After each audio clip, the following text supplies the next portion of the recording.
Hello everybody and welcome to a new video. Today we're going to be taking a look at the amazing stuff sent to me by the awesome guys down at Gatehouse Gaming UK.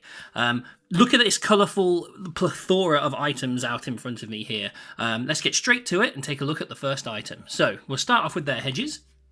The first one is Deadwood Hedge, which is a really nice, I want to say brown. There's more to it than brown. There's a lot of green and things on here. I don't know if the camera picks that up very well, but it's like a kind of greeny brown, almost like dead lichen. It's excellent. I really like that. That's really nice. I've got some ideas for that. Next up, we have Green Hedge, which I think, well, the name says it all. It is, in fact, a green hedge. But there's a few more earthy tones and things to it as well, which work quite nicely, I think. Next up is the Mutated Hedge. This I can see being used a lot in something like Warhammer Age of Sigmar or the Old Fantasy. You mix that up with some of the green hedge and I think you could actually get some really nice autumnal colours as well. It's a really good kind of like pale pinky purple. I like that a lot. Next one, we've got Coral Red, which it did actually strike me. There's a price on the top there. That must be how much it is. This is a really striking colour. Again, I'm not sure because of the way my light reflects off of the plastic. Let's see if I can open this up. Inside, that's really vibrant. That's like super nice, that colour. Nice spongy hedge effect there. This one caught my eye as soon as I took it out, which is the Coral Blue, which is a cool coral. Well, it's not really coral. Well, it is coral because it says coral blue. It's a really quite nice blue colour in there. That I can see being used on like alien landscapes and things really nicely. Underneath is the Blazing Hedge, which again gives a really nice... Again, there's some yellow, oranges, browns in there. That's like another autumnal hedge, which is really... I really like that. And the last of the hedges is the Autumn Hedge. Again, I think if you took these two and put them together with a hint of the green as well, you could really put some really nice dioramas together. Yeah, it's really striking.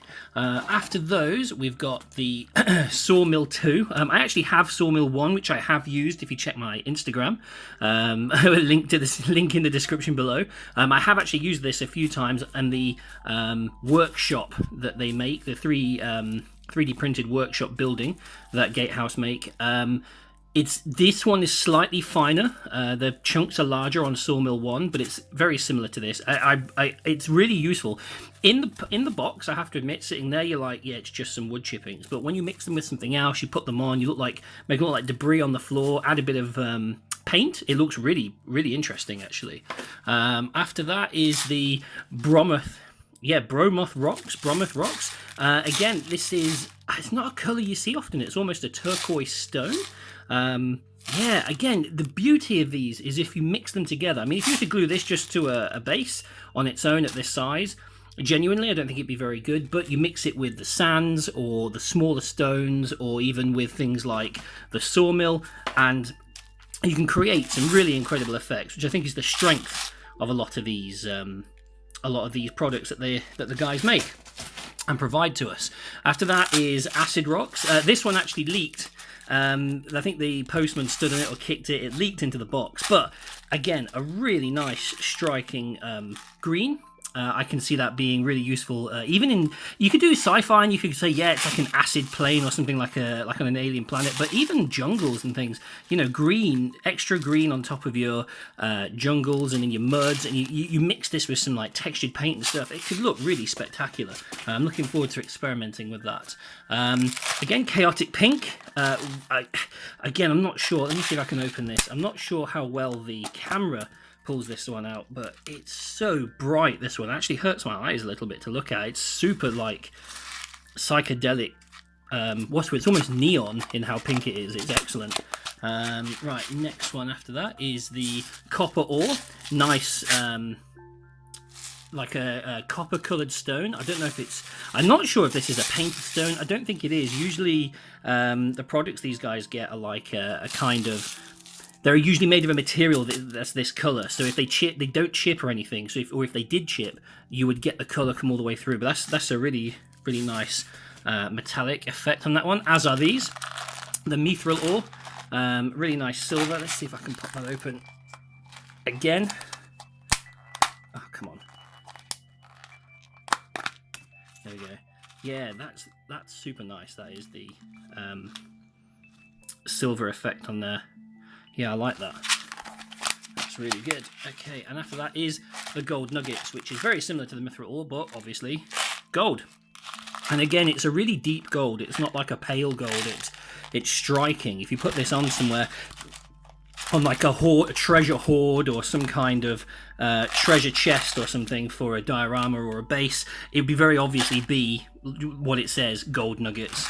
They don't look like, they're not called one thing and look like another. After that, we have the sulfur sands. Now, this is one of Gatehouse's like super fine sands, and I've used these quite a lot in the past, and they're really good because they scale nicely with 28mm figures, so like Warhammer, for example, and it just works. It doesn't look like sand glued to a base and disguised with grass. It looks like the sand that the characters are walking on, and they take paint really well, and they take glue really well. They're really nice, these kind of sands. So happy to have a nice sulfury color. It's almost got it's like a normal sand color with a hint of yellow. It's quite nice. That I quite like that. After that, we've got cement rubble, which pretty much does as it says in the tin. It's a cementy coloured grey, not quite as fine as the sand, but still quite fine texture. Again, it would look great on an urban base, or even if you're doing a diorama that's got like a gravelly texture to it, you could paint that up. It would look really, really good. Really nice effect that there. Iron sands, which is almost like a Mars kind of what's the word, like rusty sand color. Again, it's super fine, these sands. They're really spectacular, what they do and how they make them, where they produce them from. That's really cool. And then after that is the Pirate Bay. Now, this is a good one. This one I'm really looking forward to use. So this is a very fine sand, just like the ones they used before, but there's little tiny, let's see if I can open it up and get a closer look. There's teeny tiny like seashell pieces in there, just like you would get on the beach. And again, because they're so small, they scale well with a small figure, with a scaled figure, you know, 28mm and even a bit larger. It works really well. So it looks like a beach, you know, with minimal effort. And at the end of the day, minimal effort is what I'm all about. So that's quite cool. Over here we've got the sea spray, which is a combination of like a very light blue and white, almost salt-like texture. Again, the kind of thing that wouldn't look out of place on something on a beach, or there's some of that acid that leaked away. Something that wouldn't look out of place on like a beach diorama or base that you're working on, or, you know, anything where you need these kind of colors. To be fair, you could even potentially use them as something like a sky effect on Aeronautica. I'm not sure. You could though, maybe. Sunstorm, which is a really, I mean, again, it's super vibrant. Let me see if I can open that and show you the color. Super vibrant, like orange textured base. I would mix that, personally, I would mix that with something like the iron sands, and you could create like an alien landscape or Mars for 40k or something. It would look quite awesome, that would. Yeah, it would be really good. Here you have the acid scrub, which is again a vibrant green, just like the last, just like the, what is it, the acid rocks, but much finer. And again, you could mix the two together and create like a cool, weird, acidic or exotic base. Or it wouldn't, I still think you could find a use for these in something like a jungle or Amazonian base or something like that. It's quite awesome. And then you've got oxidized red. Now this is a really spectacular color. I mean, look at that. You can see it glinting as well. It's almost got like crystalline bits in its. That's really interesting, that one. I like that a lot. That's caught my eye even more than it did a minute ago. It's quite cool.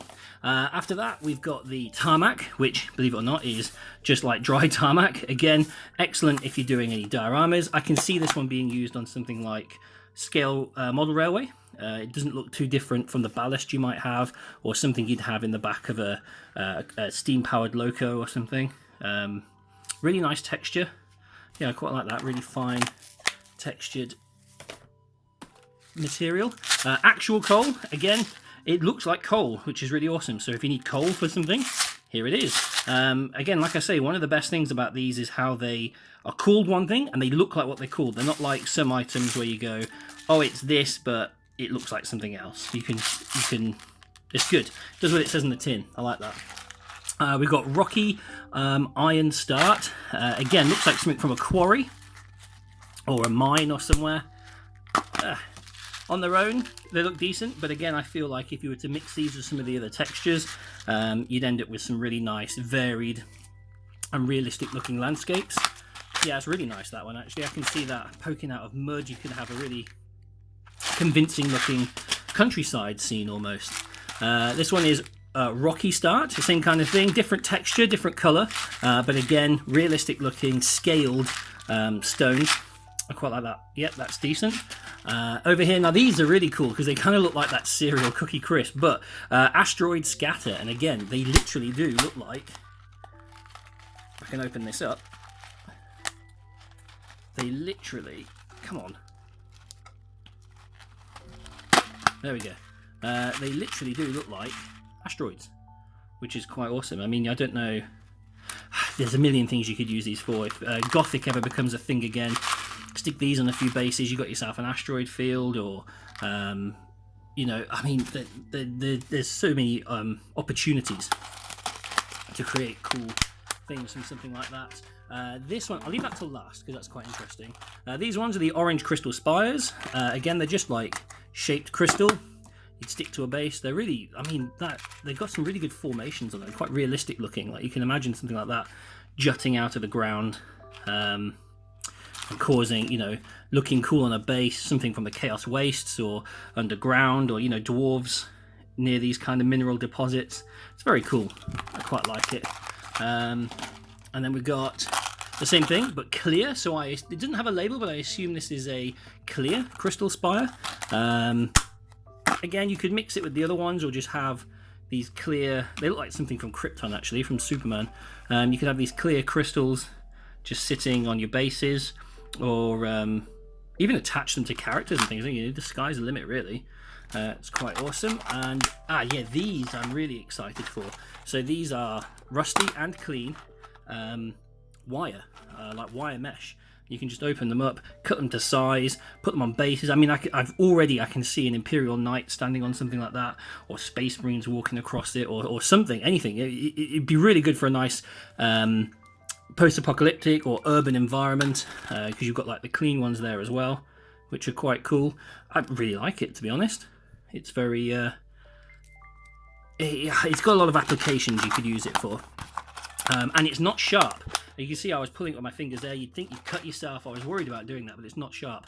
Now these were sent to me as well. These are quite awesome. I've only just realized that we have these. So these are like a clear resin. There's a barrel here. See if I can get the camera to focus. Gonna focus on that?